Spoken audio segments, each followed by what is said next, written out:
ಮಂಡ್ಯದ ಕೆರೆಗೋಡಿನಲ್ಲಿ ಹನುಮತ್ ಧ್ವಜನ್ನ ಇಳಿಸಿ ಏನು ಒಂದು ಗಲಾಟೆಯನ್ನ ಆರಂಭ ಮಾಡಲಾಗಿದೆ. ಈ ವಿಚಾರಕ್ಕೆ ಸಂಬಂಧಪಟ್ಟಂತೆ ಸಾಕಷ್ಟು ಪ್ರತಿಭಟನೆಗಳಾಗಿದೆ.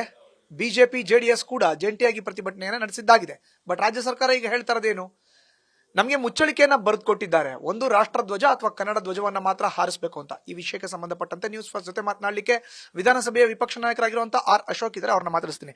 ಅಶೋಕ್ ಅವರ, ಈಗಾಗಲೇ ನಿಮ್ ಗಮನಕ್ಕೂ ಕೂಡ ಬಂದಿರುತ್ತೆ, ರಾಜ್ಯ ಸರ್ಕಾರ ಹೇಳ್ತಾ ಇದೆ ಈಗ ಒಂದು ಕನ್ನಡ ಧ್ವಜ ಅಥವಾ ರಾಷ್ಟ್ರ ಧ್ವಜ, ಇದು ಎರಡೇ ಧ್ವಜವನ್ನ ಹಾರಿಸಲಿಕ್ಕೆ ಮುಚ್ಚಳಿಕೆಯನ್ನ ಸ್ಥಳೀಯರೇ ಬರ್ಕೊಟ್ಟಿದ್ದಾರೆ ಅಂತ. ನೋಡಿ, ಅವರು ಮೊದಲು ಗ್ರಾಮ ಪಂಚಾಯತಿಯಲ್ಲಿ ರೆಸೊಲ್ಯೂಷನ್ ಆಗಿ ಟರಾವಾಗಿ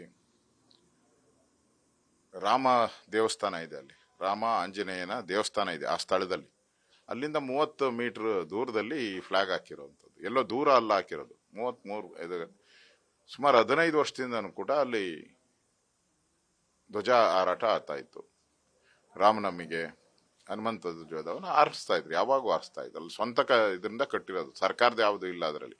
ಹಿಂದೆ ಇದ್ದಂತ ಧ್ವಜನು ಕೂಡ ಹಳ್ಳಿಯವರೇ ದೇಣಿಗೆ ಕಲೆಕ್ಟ್ ಮಾಡಿ ಕಟ್ಟಿದ್ದು. ಈಗ ಮಾಡಿರೋ ಧ್ವಜನು ಕೂಡ ಹಳ್ಳಿಯವರೇ 22 ಹಳ್ಳಿಯವರು ಸೇರಿಸಿ ಹಣ ಕಲೆಕ್ಟ್ ಮಾಡಿ ಆ ಧ್ವಜ ಮಾಡಿರೋದು, ಸರ್ಕಾರದವರೆಲ್ಲ ಮಾಡಿರೋದು. ಸರ್ಕಾರದವ್ರು ಏಕಾಏಕಿ ಧ್ವಜ ಹಾಕಿದ್ದಾರೆ, ಪೂರ್ತಿ ಮಾಡಿರೋವಂಥವ್ರು ಸುತ್ತಮುತ್ತ ಹಳ್ಳಿಗಳವರು, ಆ ಹಳ್ಳಿಯವರೆಲ್ಲ ಸೇರಿ ಮಾಡಿರೋದು. ಪಂಚಾಯತಿ ಒಂದ್ಸರಿ ರೆಸೊಲ್ಯೂಷನ್ ಆಗಿ ಕೊಟ್ಟ ಮೇಲೆ ಈಗ ಅವರು ಯಾವಾಗ ಕಾಂಗ್ರೆಸ್ ಅವ್ರನ್ನ ಕರೆದಿಲ್ಲ ಆ ಫಂಕ್ಷನ್ಗೆ, ಉದ್ಘಾಟನೆಗೆ ಕಾಂಗ್ರೆಸ್ ಅವ್ರನ್ನ ಕರೆದಿಲ್ಲ, ಕುಮಾರಸ್ವಾಮಿ ಅವ್ರನ್ನ ಕರೆದಿದ್ದಾರೆ. ಅದಕ್ಕೋಸ್ಕರ ಈ ಗಲಾಟೆ ನಡೀತಾ ಇರೋದು, ಬೇರೆ ಏನೂ ಅಲ್ಲ. ಕುಮಾರಸ್ವಾಮಿ ಅವ್ರನ್ನ ಕರೆದಿದ್ದಾರೆ, ನಮ್ಮ MLA ಕರೆದಿಲ್ಲ ಅಂತ. ನಾನು ಕಾರ್ಯಕರ್ತನ ಕೇಳಿದೆ, ಕರೆದಿಲ್ಲನಪ್ಪ ಸರ್, ಅವ್ರನ್ನೂ ಕರೆದಿದ್ದೀರಿ, MLA ಕರೆದಿದ್ದೀರಿ ಅಂತ, ಕಾಂಗ್ರೆಸ್ MLA ಕರೆದಿದ್ದೀರಿ ಅಂತ ಹೇಳಿದ್ರು. ಇಬ್ರು ಬರಲಿಲ್ಲ. ಅಲ್ಲಿ ಇದು ಕಿಡಿ ಅಂಟಿರೋವಂಥದ್ದು. ಇದರಿಂದ ಪೂರ್ತಿ ಕಾಂಗ್ರೆಸ್ಸಿನ ರಾಜಕಾರಣ ಸ್ಪಷ್ಟವಾಗಿ ಇದೆ. ಅದು ಯಾವುದೇ ಡಿಸ್ಪ್ಯೂಟೆಡ್ ಲ್ಯಾಂಡು ಅಲ್ಲ, ಏನೂ ಅಲ್ಲ, ದೇವಸ್ಥಾನನೇ ಇದೆ, ದೇವಸ್ಥಾನ ದೊಡ್ಡ ಪ್ರಾಂಗಣನೇ ಇದೆ. ಇವತ್ತು ಕಾಂಗ್ರೆಸ್ ಅವರು ಹೊಸದಾಗಿ ನಕಲಿ ದಾಖಲೆಗಳನ್ನ ಸೃಷ್ಟಿ ಮಾಡಿದ್ದಾರೆ. ಯಾರ ಕೈಲವರು ಅರ್ಜಿ ತಗೊಳೋದು, ಅವ್ರ ಕೈಲಿ ಮುಚ್ಚಳಿಕೆ ಬರ್ಸ್ಕೊಂಡಿದ್ದಾರೆ. ಅದಲ್ಲ, ಒರಿಜಿನಲ್ ಆಗಿ ಈ ಜಾಗದಲ್ಲಿ ನಾವು ಹನುಮಂತನ ಬಾವುಟ ಆರಿಸ್ತೀನಿ ಅಂತ ಮೊದಲು ರೆಸೊಲ್ಯೂಷನ್ ಆಗಿದೆ. ಈಗ ಇವ್ರು ಮಾಡ್ತಾ ಇರೋದು ಸುಮ್ಮನೆ ಅವ್ರು ಕೊಟ್ರು, ಈ ಸಂಘದವ್ರು ಕೊಟ್ರು, ಆ ಸಂಘದವ್ರು ಕೊಟ್ರು ಅಂತ ಸುಮ್ಮನೆ ಇವರು ಕಳೆದ ಒಂದು ವಾರದಿಂದ ಇದೆಲ್ಲ ಹಳೆ ಡೇಟ್ಗಳು ಹಾಕಿ ಏನೇನೋ ಮಾಡಿದ್ದಾರೆ. PDOನು ಸಸ್ಪೆಂಡ್ ಮಾಡಿದ್ದಾರೆ. ಯಾಕೆ? ಅಲ್ಲಿ ಒಂದು 108 ಅಡಿ ಒಂದು ಫ್ಲಾಗ್ ಹಾಕ್ಬೇಕಾದ್ರೆ ಎಷ್ಟು ದಿನ ಬೇಕು? ಸ್ತಂಭ ಹಾಕ್ಬೇಕಾದ್ರೆ ಕಾಂಕ್ರೀಟ್ ಹಾಕ್ಬೇಕು, ಒಂದು 8 ಅಡಿ 10 ಅಡಿ ಒಳಗಡೆ ಡೆಪ್ತ್ ಮಾಡಬೇಕು ಕಾಂಕ್ರೀಟು. ಕಾಂಕ್ರೀಟ್ ಅಗದಿದ್ದಾರೆ, ಕಾಂಕ್ರೀಟ್ ಹಾಕಿದ್ದಾರೆ, ಬಾವುಟ ಅದು ಇವ್ರದೇನಲ್ಲ, ದುಡ್ಡು ಇವ್ರದೇನಲ್ಲ, ಸರ್ಕಾರದಾಗಿದ್ರೆ ನಮ್ ಸರ್ಕಾರ ಪೋಲಿತ್ತಲ್ಲಪ್ಪ, ನಾವು ರಾಷ್ಟ್ರಧ್ವಜ ಹಾರಿಸ್ತಾ ಇದ್ರಿ, ಅಲ್ಲಿ ಸರ್ಕಾರದ ಪೋಲಿತ್ತು, ನಾವು ಹಾಕಿದಿರಿ ಅಂದ್ರೆ ಅದಕ್ಕೊಂದು ನ್ಯಾಯ ಇದೆ, ನಾವು ಒಪ್ತೀರಿ. ಇವ್ರಿಗೆ ಸಂಬಂಧನೇ ಇಲ್ಲ. ಈ ಪೋಲು ಇವ್ರದಲ್ಲ, ಹಾಕಿರೋದು ಇವ್ರದಲ್ಲ, ಅದು ದೇವಸ್ಥಾನದ ಮುಂದೆ ಇರೋವಂಥದ್ದು. ಯಾರು ಬೇಕಾದ್ರೂ ಚೆಕ್ ಮಾಡಿ, ಅದು ದೇವಸ್ಥಾನ ಮುಂದೆ ಇರೋ, ದೇವಸ್ಥಾನದ ಎದುರುಗಡೆ, ನೇರವಾಗಿ ಎದುರುಗಡೆ ಈ ಒಂದು ಗರುಡ ಇದು ಗಂಬ, ಇದು ಏನು ದೇವಸ್ಥಾನ ಕಂಬ ಇದೆ, ಆ ತರ ಒಂದು ಫ್ಲಾಗ್ ಅನ್ನ ರಾಮನವಮಿ ದಿನ ನೇರವಾಗಿ ಗೃಹ ಸಚಿವರು ಹೇಳ್ತಾರೆ ಇದು ಮುಂಚೆನೆ ಕೊಟ್ಟರು ಅಂತ ಮುಚ್ಚಳಿಕೆ ಅವರೇ ಬರ್ಕೊಟ್ಟಿರೋದು ಅಂತ. ಹಾಗಾದ್ರೆ ಮುಚ್ಚಳಿಕೆನೆ ನಕಲಿ ಅಂತೀರ ನೀವು? ಅವರೆಲ್ಲ ಪ್ರೇರಿತ ಮಾಡ್ಕೊಂಡಿದ್ದಾರೆ, ಯಾರ ಕೈಲೂ ಬರ್ಸ್ಕೊಂಡಿದ್ದಾರೆ. ಅವ್ರಿಗೆ ಬೇಕಾಗಿದ್ದ ಕಾಂಗ್ರೆಸ್ ಕಾರ್ಯಕರ್ತರು ಕರ್ಕೊಂಡು ಅವ್ರು ಬರ್ಸ್ಕೊಂಡಿದ್ದಾರೆ ಅಷ್ಟೇ, ಒಂದು ದಾಖಲೆ ಸೃಷ್ಟಿ ಮಾಡ್ಕೊಂಡಿದ್ದಾರೆ ಅಷ್ಟೇ. ಆಯ್ತಪ್ಪ, ಈಗ ಅಲ್ಲಿ ಧ್ವಜ ಆರ್ತಾ ಆಯ್ತಲ್ಲ 10-12 ದಿನದಿಂದ, ಅವಾಗ ಏನ್ ಮಾಡ್ತಾ ಇದ್ರಿ? ಧ್ವಜ ಆಗಿದ್ರಲ್ಲ, 15 ದಿನ 1 ತಿಂಗಳು ಕೆಲಸ ಮಾಡಿದ್ರಲ್ಲ, ಅದು ಫಿಟ್ ಮಾಡಕ್ಕೆ 15 ದಿನ 1 ತಿಂಗಳು ಕೆಲಸ ಮಾಡಿದ್ರಲ್ಲ, ಅವಾಗ ಏನ್ ಮಾಡ್ತಾ ಇದ್ರಿ? ಏನ್ ಮಣ್ಣು ತಿಂತಾ ಇದ್ರಿ ಅವಾಗ? ಏಕಾಏಕಿ ಹೆಂಗ್ ಬಂದ್ಬಿಡ್ತು? ಏಕಾಏಕಿ ಓಡೋಗಿ ಧ್ವಜ ಹಾಕ್ಬಿಟ್ಟಿದ್ರೆ ಹನುಮಂತನ ಧ್ವಜ ಆಯ್ತು, ನಾನು ಒಪ್ತಾ ಇರಲಿಲ್ಲ. ಏಕಾಏಕಿ ಯಾಕಿಲ್ಲ? ಊರವರೆಲ್ಲ ದೇಣಿಗೆ ಮಾಡಿ ಆಯ್ತು. ನಿಮ್ಗೆ ಈಗ ಪೋಲ್ ಹಾಕಿದಾರಲ್ಲ, ಅಕ್ರಮ ಅಂದ್ರೆ ಪೋಲ್ನ ತೆಗಿಸ್ಬೇಕು. ಅದ್ರ ಮೇಲೆ ಯಾಕೆ ರಾಷ್ಟ್ರಧ್ವಜವನ್ನ ಒಂದು ರೀತಿ ಅವಮಾನದ ರೀತಿ, ಏನು ಅದಕ್ಕೆ ಪುಷ್ಪ ಅರ್ಚನೆ ಇಲ್ಲ, ಅದನ್ನ ಶೂಗಳು ಹಾಕೊಂಡು ಆರಿಸಿದ್ದಾರೆ.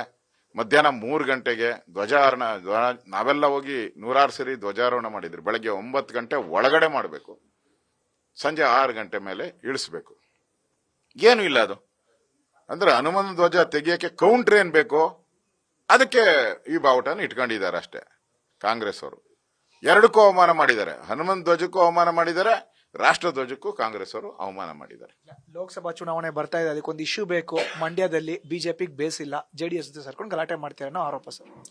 ಆಯ್ತಪ್ಪ, ನಾವೇನೋ ಗಲಾಟೆ ಮಾಡಕ್ಕೆ ಮಾಡಿದ್ರಿ ಅಂತ ಇಶ್ಯೂ ಯಾಕೆ ಕೊಟ್ರಿ ನೀವು? ಆರ್ತಾ ಇತ್ತಲ್ಲ ಧ್ವಜ, 15 ದಿನದಿಂದ ಆರ್ತಾ ಇತ್ತಲ್ಲ, ಆರಕ್ಕೆ ಹಾಗೆ ಬಿಟ್ಟಿದ್ರೆ ಮುಗ್ದೋಗಿತ್ತಲ್ಲ. ನಿಮ್ಗೇನಾನ ಆ ತರ ಈ ರಾಜಕೀಯ ಇಶ್ಯೂನೇ ಆಗಬಾರ್ದು ಅಂತ ಹೇಳಿದ್ರೆ ಚುನಾವಣೆ ಬಂದ್ಮೇಲೆ ನೀವು ಮಾಡ್ಬೋದಾಯ್ತಲ್ಲ.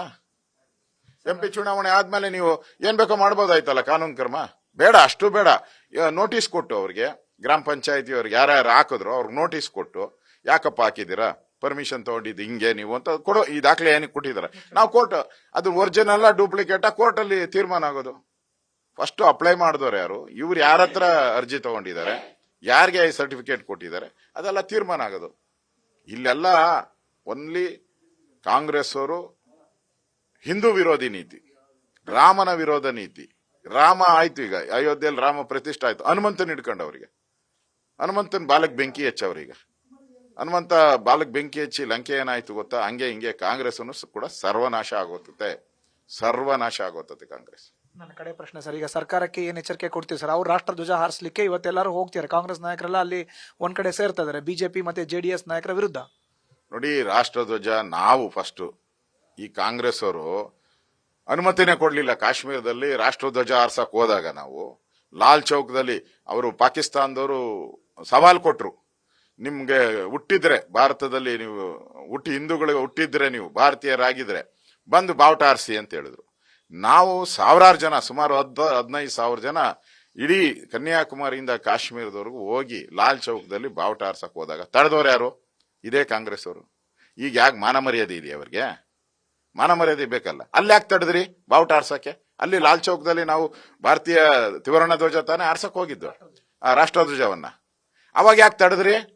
ಲಾಠಿ ಹೊಡೆದ್ರಿ, ನಮ್ಗೆ ಗುಂಡಾರಿಸ್ತೀರಿ. ಅವತ್ತು ನಮ್ಮ ಮೇಲೆಲ್ಲ ಗುಂಡಾರಿಸಿ ಲಾಠಿ ಚಾರ್ಜ್ ಮಾಡಿ, ಅದ್ರಲ್ಲಿ ನನ್ನ ತಮ್ಮನೂ ಹೋಗಿದ್ದ, ರವಿ ಅಂತ, ಅವನು ಬರಂಗ್ ಹೊಡೆದಿದ್ರು ಅಲ್ಲಿ 10,000 ಜನಕ್ಕೆ.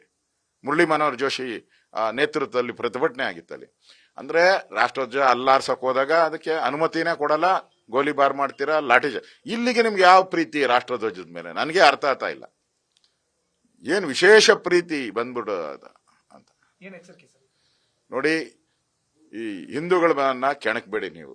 ನಿಮ್ಗೆ ವೋಟ್ ಬೇಕಾದ್ರೆ ಮುಸಲ್ಮಾನರಿಗೆ ಅವ್ರಿಗೇನ್ ಬೇಕಾ ತುಪ್ಪ ಬೇಕಾದ್ರೆ ಹಾಕಿ ಕರ್ಕೊಂಡೋಗಿ ಒಳ್ಳೆ ತಾಜ್ ಬಿರಿಯಾನಿಯಲ್ಲಿ ಒಳ್ಳೆ ಬಿರಿಯಾನಿ ಕೊಡಿಸಿ, ಮಟನ್ ಬಿರಿಯಾನಿ, ಚಿಕನ್ ಏನ್ ಬೇಕೋ ಬಿರಿಯಾನಿಗಳನ್ನ ಕೊಡಿಸಿ ಅವ್ರಿಗೆ ಸಂತೃಪ್ತಿ ಮಾಡ್ಕೊಳ್ಳಿ. ಅವ್ರಿಗೆ ಬಿರಿಯಾನಿ ಕೊಡಿಸಿ ಚಂದಾಗಿ ಅವ್ರಿಗೆ ತಿನ್ಸಿ ಓಟ್ ಹಾಕ್ಸ್ಕೊಳ್ಳಿ.